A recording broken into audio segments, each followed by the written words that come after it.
একটা অসত্য কথা প্রচার হচ্ছে। তিনি নাকি 8 দিন হসপিটালে ভর্তি ছিলেন। আমি দায়িত্ব নিয়ে বলতে পারি এটা অসত্য কথা, সত্য নয়। এটা কারণ হিসাবে বলে দিচ্ছি, 2 তারিখের কথা। 2 তারিখে আমাদের ক্যানিং পশ্চিমের বিধায়ক স্যারের যে অ্যাটেন্ডেন্স সিট আছে বিধানসভাতে, আমরা গেলে সই করতে হয়, নাহলে টাকা পাবো না। আমাদেরকেও সই করতে হয় ভাই, না করলে টাকা পাবো না। ওই অ্যাটেন্ডেন্স সিট খুঁজা দেখুন, ওখানে আমাদের বিধায়ক সাহেবের সই আছে। যদি হসপিটালে উনি সত্যিকারের থেকে থাকেন, তাহলে বিধানসভায় অ্যাটেন্ডেন্স সিটে কে সই করলো? আমিও কটা দিন অপেক্ষা করব, যদি দেখি সব ঠিকঠাক চলছে তো ভালো কথা, অর্থাৎ ক্ষতিপূরণ পেয়েছে, সরকারি চাকরি পেয়েছে এবং তাদের যারা খুন করেছে তাদের বিরুদ্ধে সঠিক ব্যবস্থা হচ্ছে। একটি ব্যক্তি যার বাড়ি মৌখালীতে, সে এই খুনের সাথে যুক্ত, আমরা তার লোকেশন আমাদের লোকেরা থানাকে বলছে, তাও তুলছে না, তাহলে নাটক হচ্ছে। তো যারা মেরেছে একটাও ছাড় যাবে না। কেন মেরেছে কারণটা খুঁজতে হবে। একটা ছেলেকে ডাকলো, মেরে দিলে বিষয়টা নয়। শুনছি নাকি চুরির অপবাদে, তো এখনো পর্যন্ত কি থানায় চুরির একটা অভিযোগ হয়েছে? এটা সম্পূর্ণ মিথ্যা অভিযোগ। কারণটা কি, ছেলেটিকে কেন মারলো, ওই কারণ খুঁজে বার করার দায়িত্ব কার? প্রশাসনের, শাসক দলের। এখনো পর্যন্ত সেটা আমরা পেলাম না। দ্বিতীয়ত, এই ছেলেটি একমাত্র এই পরিবারের উপার্জনকারী হিসাবে একটু উপার্জন করছিল। মাটির বাড়ি ছিল, এখন ইটের গাঁথনি করেছে, প্লাস্টারও হয়নি, মেঝেও ঠিকঠাক হয়নি। আমি আশা করেছিলাম শাসক দলের পক্ষ থেকে অন্তত কথা বলবে যে ছেলেটিকে যারা খুন করেছে ছাড় হবে না এবং এই টাইমের মধ্যে সাজা দেওয়া হবে। সাথে সাথে যেহেতু গরিব বাড়ির ছেলে, 20 লাখ টাকা ক্ষতিপূরণ দেওয়া হবে এবং পরিবারকে চাকরি দেওয়া হবে। আমি আশা করেছিলাম এটা হবে। আমি চুপচাপ ছিলাম, জাস্ট একটা পোস্ট করে চুপচাপ ছিলাম। আর আমাদের জেলার নেতৃত্বদেরকে, শাহাবুদ্দিন সিরাজি, মুর্তজা, আব্দুল মালিক ভাই এবং সামাজিক সংগঠন যারা করে, এখানকার যারা আছেন, গাজী সাহেব যারা আছেন, তাদেরকে এটা দেখতে বলছিলাম। তাতে করে আমি চাই যে একটা পরিবারের যেটা মেন, যারা যিনি উপার্জনকারী তিনি মারা গিয়েছে, পরিবারটা না ধ্বংস হয়ে যায়। 4 বোন, বাবা মা বেঁচে আছে, তার একটা 6 বছরের ফুটফুটে সন্তান আছে, তার স্ত্রী আছে, সবার মুখে অন্ন তুলে দেয় ওই একমাত্র ছেলেটি। দুর্ভাগ্য আমাদের, হরিয়ানাতে আমাদের একটা কোনো ছেলেকে পিটিয়ে মারলে নবান্নে নিয়ে যে তার চাকরির ব্যবস্থা করে, কারণ ওটা বিজেপি শাসিত রাজ্য, বিজেপি মেরেছে বলে তাকে নবান্নে গিয়ে চাকরি দেয়। সেই চাকরি দেওয়ার কথাটা আমি বলেছিলাম। আমিও এখানে আশা করব যে এই ছেলেটির পরিবারকেও সরকারি চাকরির ব্যবস্থা করা হোক। ভাই সহমত নাকি? জীবনের দাম নাই, তারপরেও কম করে 20 লক্ষ টাকার ব্যবস্থা সরকার করবে, এই দাবি আমরা করছি এখান থেকে। কালকে দেখলাম একটা ভিডিও, আজকে হয়তো অনেকে ছাড়ছেন, আপনাদের এলাকার সম্মানীয় বিধায়ক মহাশয় তার অফিসে ডেকে নিয়ে গিয়ে কত টাকা আর্থিক সহযোগিতা করেছে? 50,000। যাই হোক, হয়তো তিনি তিনার কাছ থেকে করেছেন, ওই বিতর্কে আমি জড়াবো না। তবে আমি আশা করব বিধায়ক মহাশয়কে এখানে উপস্থিত হতে, আমি আশা করব। পঞ্চায়েতের প্রধান, সমিতির সহসভাপতি আশা করবে এখানে উপস্থিত হবে, সমবেদনা জানাবে। ওটা বিধায়ক সাহেব তার নিজস্ব টাকা থেকে হয়তো দিয়েছেন, কিন্তু বিধায়ক সাহেব আশা করব তৎপর হবেন 20 লক্ষ টাকা কম করে। আবারও বলছি, জীবনের দাম নাই, টাকা দিয়ে কিনা যায় না, তারপরেও অন্তত 20 লক্ষ টাকা ক্ষতিপূরণ দেবে আর সরকারি চাকরির ব্যবস্থা করবে, এই দাবি আমরা এখান থেকে করছি। এবার আপনাদের বলি, একটা অসত্য কথা প্রচার হচ্ছে। আমি দেখুন এখানে সঠিক কথা বলার জন্য এসেছি। কি বলা হচ্ছে যতটুকু শুনলাম, বিধায়ক সাহেবের মুখে শুনিনি, তার ভক্তকুলেরা বলছেন তিনি নাকি 8 দিন হসপিটালে ভর্তি ছিলেন। আমি দায়িত্ব নিয়ে বলতে পারি এটা অসত্য কথা, সত্য নয়। এটা কারণ হিসাবে বলে দিচ্ছি, 2 তারিখের কথা। 2 তারিখে আমাদের ক্যানিং পশ্চিমের বিধায়ক স্যারের যে অ্যাটেন্ডেন্স সিট আছে বিধানসভাতে, আমরা গেলে সই করতে হয়, নাহলে টাকা পাবো না। আমাদেরকেও সই করতে হয় ভাই, না করলে টাকা পাবো না। ওই অ্যাটেন্ডেন্স সিট খুঁজা দেখুন, ওখানে আমাদের বিধায়ক সাহেবের সই আছে। যদি হসপিটালে উনি সত্যিকারের থেকে থাকেন, তাহলে বিধানসভায় অ্যাটেন্ডেন্স সিটে কে সই করলো?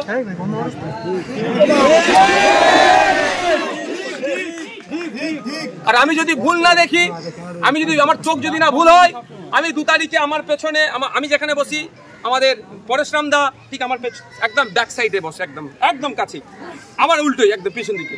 আমি যদি ভুল না দেখি 2 তারিখে আমি পরেশরাম দাকে আমি দেখেছি বিধায়ক স্যারকে যে আমার পেছনে বসে থাকতে, তাহলে হয় আমি মিথ্যে কথা বলছি, অ্যাটেন্ডেন্স সিট দেখা হোক, আর নালে 3 নম্বর পরেশরাম বাবুর যারা ভক্তকুল আছে একটা মিথ্যা প্রচার করছে।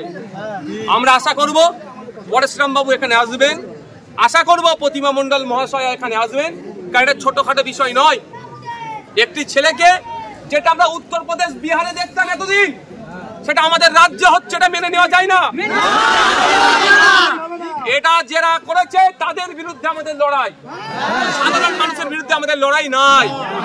আমি কটা দিন অপেক্ষা করব, যদি দেখি সব ঠিকঠাক চলছে তো ভালো কথা, অর্থাৎ ক্ষতিপূরণ পেয়েছে, সরকারি চাকরি পেয়েছে এবং তাদের যারা খুন করেছে তাদের বিরুদ্ধে সঠিক ব্যবস্থা হচ্ছে।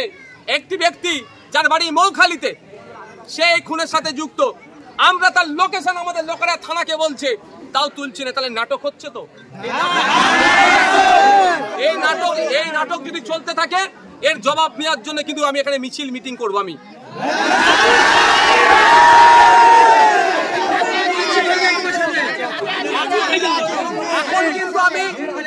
এখন কিন্তু আমি কিছু বলছি না, এখন না, দাঁড়ান, নয়, আমি আর কয়েকটা দিন অপেক্ষা করব। যদি সঠিকভাবে চলে আমাদের এখানে আসার প্রয়োজনই হতো না, আর হবেও না। আমরা আবারও বলছি কি চাই, 20 লক্ষ টাকা ক্ষতিপূরণ, সরকারি চাকরি, আর যারা যারা এই খুনের সাথে যুক্ত প্রত্যেককে গ্রেফতার করে শাস্তির ব্যবস্থা।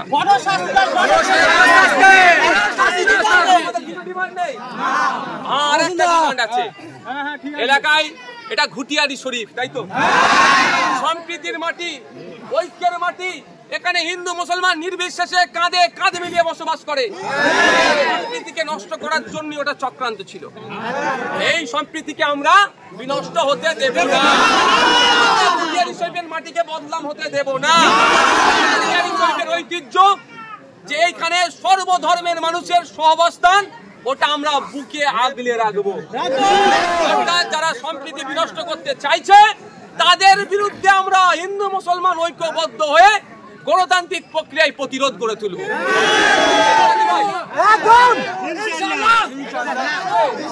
এটা রাখবে, কারণ এখানে যে সম্প্রীতির সাথে আপনারা বসবাস করছেন এটা অনেকের পছন্দ হচ্ছে না। হিন্দু মুসলমান কাঁধে কাঁধ মিলিয়ে বসবাস করবে, অনেকের পছন্দ হচ্ছে না, ওই জন্য প্ল্যানিং করে এই হিংসাটা করেছে। আমরা ওদের ফাঁদে পা দেব না। আমরা কাঁধে কাঁধ মিলিয়ে বসবাস করছিলাম, আজকেও করছি, আগামী দিনেও করব। আলাদা করতে পারবে না। আমরা বরঞ্চ একসাথে, যখন বললাম ডাক দেব, আমরা একসাথে রাস্তায় নামবো, হিন্দু মুসলমান নির্বিশেষে ঘুটিয়ারি শরীফের মানুষ নামবে ঘুটিয়ারি শরীফের ছেলের বিচার চাইতে।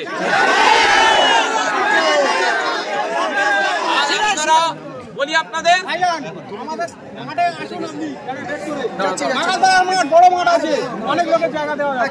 আর একটা কথা, আমাদের সবাইকে আওয়াজ তুলতে হবে। পশ্চিমবাংলার বিধানসভা থেকে একটা আইন পাস করাতে হবে, prevention of communal and targeted violence act bill বিধানসভায় আনতে হবে। কি আনতে হবে? Prevention of communal and targeted violence. এই যে মব লিঞ্চিং হচ্ছে, কমিউনাল ভায়োলেন্স তৈরি করার চেষ্টা করছে, ধর্মীয় বিদ্বেষ তৈরি করে হিংসা তৈরি করার চেষ্টা করছে, এটা রোধ করার জন্য বিধানসভায় বিল আনতে হবে। এই দাবিটা আমাদের সকলকে তুলতে হবে, যে এই দাবি তুলতে হবে। বিল এনে যারা এর সাথে যুক্ত তাদের যাবজ্জীবন কারাদণ্ডের ব্যবস্থা করতে হবে।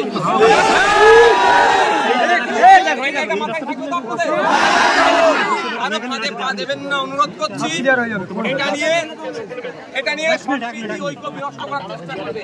বলবো আপনার খানে করে দেখ, মুসলমান ছেলেকে মেরেছে, এটা মাথায় ঢোকাবে। খুনিরা মেরেছে, সমাজ বিরোধীরা মেরেছে, দুষ্কৃতীরা মেরেছে। দুষ্কৃতীদের ধর্ম অন্য জাত হয় না। আপনাকে বোঝাবে, এটা ওখানে এক ঘর হিন্দু আছে, ওখানে এক ঘর মুসলমান আছে, এরা ওটা মুসলমানদের ছেলে মেরেছে, হিন্দুদের ছেলে মেরেছে, যাও আবার বলছি, ঘুটিয়ারি শরীফের মাটি সম্প্রীতির মাটি, ঘুটিয়ারি শরীফের মাটি ঐক্যের মাটি। এই ঐক্যকে আমরা বিনষ্ট হতে দেব না। মাথায় থাকবে তো নাকি ভাই? যে অপশক্তিগুলো আসবে তাদেরকে আমরা জবাব দেব, তাদের বিরুদ্ধে আমরা ঐক্যবদ্ধ হয়ে লড়াই করব। আমার নামে ভাই কাউকে স্লোগান দিতে হবে না, আমার নামে স্লোগান দিতে আসিনি ভাই। আমাদের বাড়ির একটা ছেলেকে মেরেছে, বিচার যাতে পাই, আর বাড়ির বাকি সদস্যগুলো যাতে, দেখুন এই 15-20 দিন 1 মাস পরে আর কেউ ওখানে খোঁজ নেবে না। আমি বলি বলে খারাপ হয়ে যায়, কেউ আর খোঁজ নেবে না। ওর সংসার কিভাবে চলছে ওই মাটাই বলতে পারবে। ওই বাচ্চাটা 6 বছরের বাচ্চা স্কুলে যাওয়া শুরু করেছে, সঠিক স্কুলে যেতে পারছে কি পারছে না, ওই পেন খাতা হ্যান্ড ট্যান টিউশন ফিউশন ঠিক হচ্ছে কি হচ্ছে না, কেউ খোঁজ নেবে না ভাই।